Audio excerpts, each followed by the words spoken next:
E salve Tricolor Paulista, Rick aqui, para fazer esse pré-jogo entre Juventude e São Paulo. Jogo que vai ser nessa quarta às 19 horas. Esse vídeo tá saindo na madrugada porque simplesmente eu roteirizei o vídeo, fiz todas as pesquisas e esqueci de gravar.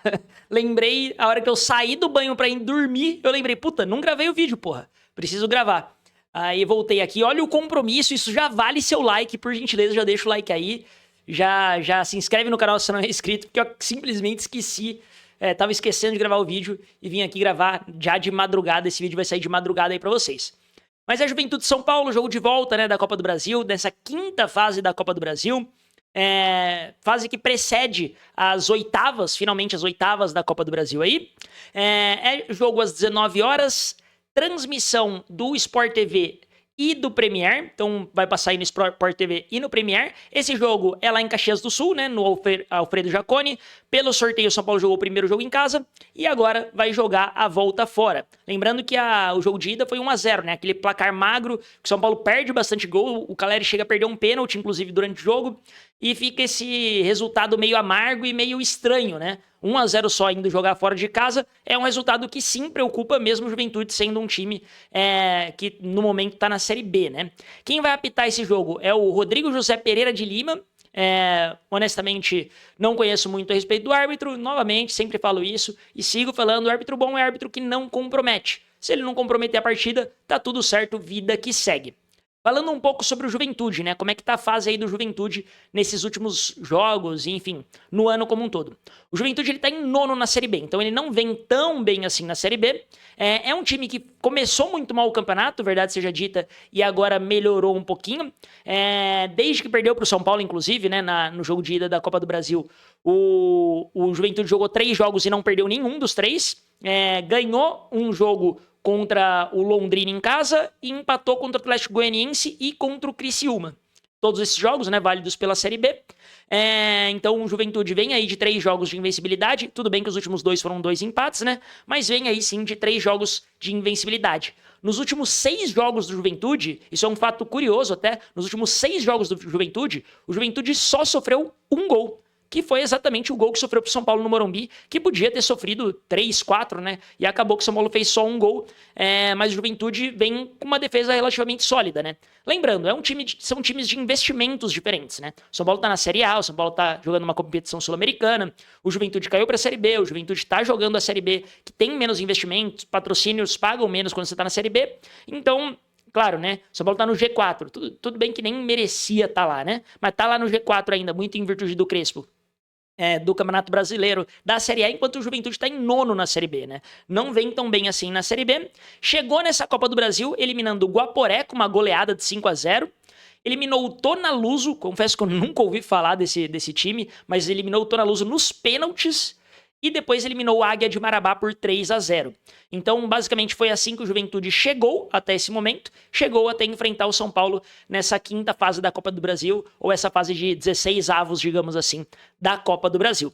Falando do confronto, né? O São Paulo ganhou do Juventude os últimos 3 jogos que disputou. Então, o São Paulo tem um retrospecto favorável ao Juventude. Inclusive, né, se a gente pegar aí dos últimos 5 jogos, o São Paulo ganhou 3, empatou 1 e perdeu só 1. E se a gente estender para os últimos 10 jogos, o São Paulo ganhou 6, empatou 3 e perdeu só um jogo. E é justamente esse resultado que a gente não pode, né, ter contra o Juventude, uma derrota. Uma derrota simples, né, por um gol. O Juventude leva para os pênaltis e qualquer outra vitória do Juventude, de placares mais elásticos, o Juventude classifica no tempo normal. Então, a única coisa que o São Paulo não quer é uma derrota. Empate ou vitória, o São Paulo está classificado para a próxima fase. E, de novo, né, dos últimos 10 jogos, o Juventude ganhou só 1. Então, essa última derrota foi, inclusive, na penúltima rodada do Campeonato Brasileiro de 2024, quando já não estava valendo muita coisa pro São Paulo, né? O São Paulo já estava naquele G6 meio que garantido que ia para a Libertadores de 2025, então meio que não fez tanta diferença esse jogo. É um jogo que o São Paulo já estava jogando meio que, beleza, tem mais um jogo aqui, porque o G6 do São Paulo já estava meio que garantido, né? O que ia mudar ali naquele momento era se algum time na frente do São Paulo ia ganhar a Libertadores, pro São Paulo ganhar ali a vaga direta na fase de grupos, né? O que acabou acontecendo no fim das contas. Então esse jogo contra o Juventude, São Paulo já não queria mais nada com nada, e essa foi a única derrota dos últimos 10 jogos entre São Paulo e Juventude. Falando agora do São Paulo, né? São Paulo, como todo mundo sabe, vem de derrota no Clássico, uma derrota ridícula, né? Vamos jogar o português claro aí, bastante ridícula. O São Paulo perdeu só de 3-2, mas o placar foi muito enganoso, né? Esse jogo na Neoquímica Arena, simplesmente o São Paulo não jogou bola, não viu a cor da bola, o Corinthians jogou muito mais bola que o São Paulo, praticamente todos os momentos do jogo, todas as fases do jogo. O nosso meio-campo tava uma várzea, o Corinthians povoou o meio-campo e ganhou com muita facilidade. Inclusive, né, se o técnico do Juventude for minimamente inteligente, ele vai povoar o meio-campo, porque o São Paulo deve ir com o mesmo time que jogou contra o Corinthians. E isso é o que preocupa, né? Porque o São Paulo vem de derrota no Clássico. Antes disso, vinha de 3 empates, ou seja, já são 4 jogos sem ganhar. E basicamente, desde a vitória lá contra o Juventude, né? Foram 5 jogos que o São Paulo jogou e o São Paulo só ganhou do Mirassol. Não ganhou de mais ninguém. Então, o Roger repetindo essa escalação contra o Corinthians. E na minha concepção, tá? Eu vou ser muito claro aqui. Qual que é o meu problema com a escalação do Roger? Eu não acho que o São Paulo deveria jogar com pontas. E por que eu não acho que o São Paulo deveria jogar com pontas? O Ferreirinha, pra mim, ele ajuda muito, né? Ele pode entrar, colocar uma fogueira no jogo, ele dribla muito bem, mas ele não é um finalizador nato, ele tem alguns problemas, às vezes de tomada de decisão e etc. Então eu não acho que como ponta ele seja um baita titular. O Arthur começou muito bem, mas eu sinto que o Arthur tem alguns problemas parecidos com o do Ferreirinha, tá? De tomada de decisão. Contra o Corinthians ele teve uma bola que, se ele rola a bola pro Caleri ou rola a bola até mesmo pro Ferreirinha dentro da área e só tinha um marcador do Corinthians, São Paulo poderia ter aberto 1-0 naquele momento. Eu sinto que o Arthur tem esse problema de tomada de decisão e era uma coisa que a torcida do Botafogo reclamava muito, muito, muito do Arthur, né? Que a tomada de decisão dele era sempre muito ruim. Então eu vejo que a gente tem 2 pontas que não são aqueles pontas decisivos que vai decidir grandes jogos e vai garantir título pra gente. Então eu não acho que o São Paulo tenha necessidade de jogar com pontas. Porque, na minha concepção, e aí eu sei que vai divergir de alguns São Paulinos aí, e eu entendo, eu não concordo em momento algum, mas eu entendo o que falam, por exemplo, do Luciano. O Luciano ajuda pouco, o Luciano não é meia. Enquanto ele estiver sendo escalado de meia, ele vai se comportar como um segundo atacante que de fato ele é. Ele vai querer se aproximar mais do Caleri, ele vai ter menos ações defensivas. Então, assim, pra conseguir jogar com o Luciano, que pra mim sim é um jogador decisivo, você pode falar o que você quiser do Luciano. Ele só faz gol inútil. Primeiro que eu já sempre falo isso, né? Pra mim não existe gol inútil. Não existe. Todo gol no futebol é útil. Existe saldo de gol nos campeonatos, não é à toa, né? Então, os gols que a gente perdeu, esses são sim inúteis, porque a gente perdeu, né? Se a gente tivesse feito mais gols contra o Juventude, a gente poderia estar numa situação melhor agora nesse jogo, né? Mas pra mim não existe gol inútil. E além disso, cara, as maiores vítimas do Luciano é Flamengo, que levou 7 gols do Luciano, Palmeiras e Corinthians, que levaram 6. E aí você fala, tipo, esses clássicos nacionais, o cara faz... As maiores vítimas dos caras são os clássicos nacionais, aí pra mim é brincadeira você falar que o Luciano não é decisivo, né? Mas beleza. A questão de você não gostar do futebol dele ajudar pouco, dele aparecer pouco, beleza, isso a gente pode discutir. Agora, o fato é, ele é decisivo. Ele é decisivo. Coisa que o Ferreirinha ainda não se mostrou, nem o Arthur. O Luciano é decisivo. Então, pra mim, o Luciano tem que estar em campo, o Caleri tem que estar em campo, e a gente precisa montar uma estrutura que comporte Luciano e Caleri em campo.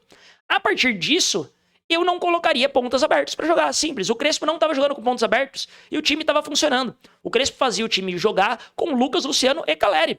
Todos jogados mais na parte central do campo. E aí ele fazia, né, os alas apoiarem mais, principalmente o Lucas Ramon do lado direito, que estava rendendo muito. Fazia o Marcos Antônio cair pelos lados às vezes, mas centralizando essa inteligência.